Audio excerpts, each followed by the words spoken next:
So my company have given me like 1,000 contacts of closed lost, and there's no like information on there. Some of them have turned to deals like for 20, 30,000.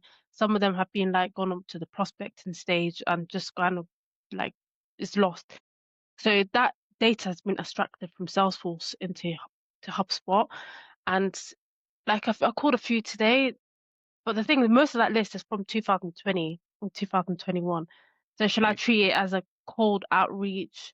Because I don't know if they're gonna remember like what we do. A lot has changed as well. Yeah, a hell of a lot. So you have got what I love is called the Golden Book of Closed Lost Contacts, and that stuff is juicy, right? First and foremost, would I treat it as cold? I wouldn't treat it as completely cold, but it's brand new for you and that data set, right?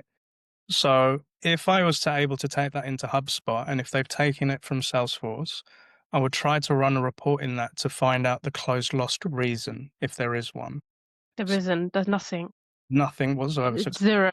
Yeah, there's no information to why they've been closed lost. okay, cool. So there are two ways that we can do. Is there any information like in the CRM notes for any of those closed loss stuff? Yeah, like who was managing that? Like it was an old AE that was in the company.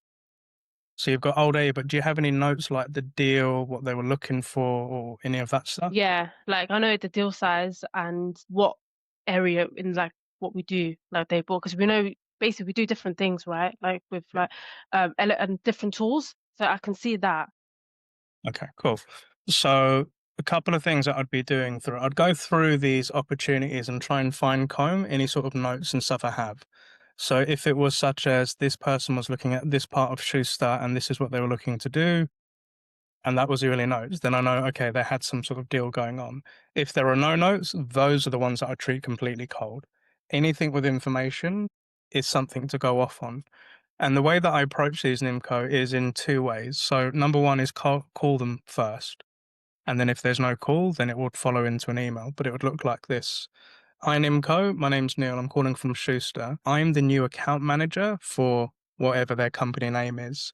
Your information and details have been handed over to me, and I wanted to be your first point of call. Just out of curiosity, does Schuster ring any bells? And I'm going to hear either two things, and I can't remember what the hell you guys are, or secondly, oh yeah, I kind of remember. If it's the person that has no idea who you are, then I would go Mhm. in with a little bit of information. So at Schuster, we provide video first, dot, dot, dot. And I'm one of the people that's looking after your account. And then you could go and ask the questions such as, it's been a while since we've engaged. And I just wanted to know, is video, is content creation, is that still on your radar? And hear their response from it. If they do remember you and have a vague bit, they said, and you could go in with, great, totally understand. As mentioned, I'm your new account manager, and my job is to help you get the best out of Schuster. And I just wanted to know, is this still on your radar?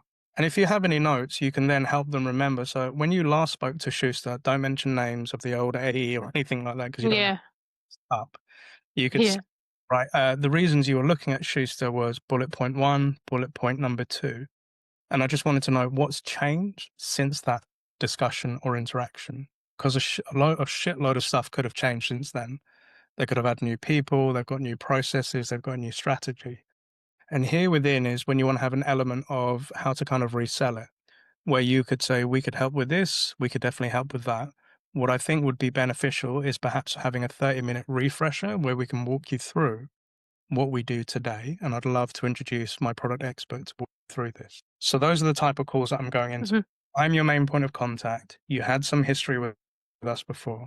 Have to do a little bit yeah, of research to their brain and then book it in. If that person doesn't answer the call, then you can take an email approach to this. And if you give me 30 seconds, I can kind of show you a template that you could use. Would that be all right? yes, please. And again, gang, if you're hearing what Neil's spewing and any thoughts are coming to this and you think you can add something, please let us know. Is this the one? No. Is this the one? Cool. Nimco, can you see my team? I'm on my Yeah, team. Cool. So this is what I call the reviving a dead op email, right?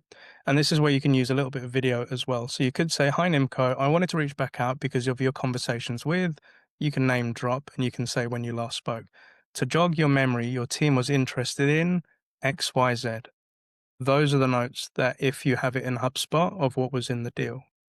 In the video below, I've summarized our previous conversations around these points. I looked forward to hearing from you and just wanted to know, is this still a priority and is there a better time to chat? So what you do is just your introduction, why you're sending this video, to give them some context as to why you're reaching out. The purpose is to see, do you want to talk now or do you want to talk later?